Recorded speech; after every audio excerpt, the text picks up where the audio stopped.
ABP माझा आणि बातम्या पावसासंदर्भातल्या मुंबईत मुसळधार पाऊस आहे आणि रेड अलर्ट जारी केल्यामुळे सर्व मंत्रालयीन कर्मचाऱ्यांना आज दुपारी 4 वाजताच कार्यालय सोडण्याची परवानगी देण्यात आलेली आहे। रेड अलर्टचा अर्थ यंदाचं या दिवसातलं पाऊसमान अचानक वाढू शकतं आणि त्याच्यानंतर जर का प्रचंड मोठा पाऊस झाला तर त्याचा परिणाम हा वाहतुकीवर होऊन लांबून प्रवास करणाऱ्या कर्मचाऱ्यांना घरी परतण्यास उशीर होऊ शकतो। सकाळी 11:15ची दृश्य मंत्रालयाबाहेरची।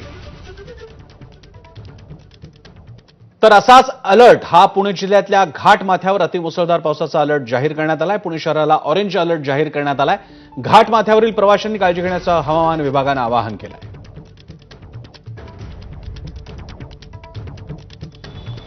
मान्सूनचं आगमन झालेलं आहे, मात्र येतानाच मान्सूननं जो काही दणका दिलेला आहे, प्रचंड पाऊस विविध ठिकाणी पडतोय आणि आता पाऊसमान इतकं विचित्र झालेलं आहे की कोणत्या भागामध्ये किती पाऊस पडेल याची गणितं बिघडलेली आहे आणि त्यामुळे आता सुरक्षिततेचा खबरदारीचा उपाय म्हणून हे अलर्ट जाहीर करण्यात येत आहेत। आपण कुठेही बाहेर पडणार असाल तर कृपया एबीपी माझावर ताजी माहिती घेऊनच बाहेर जा।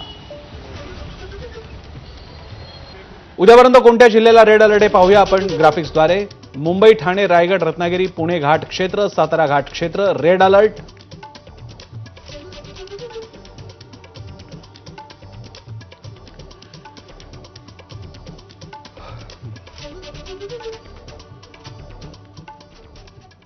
आणि पंढरपुरातील विठुरायाचं विश्रांती स्थान पाण्याखाली गेले। जिल्हाभरात झालेल्या पावसामुळे विष्णुपदाचे मंदिरही पूर्णपणे बुडालंय। संपूर्ण मार्गशीर्ष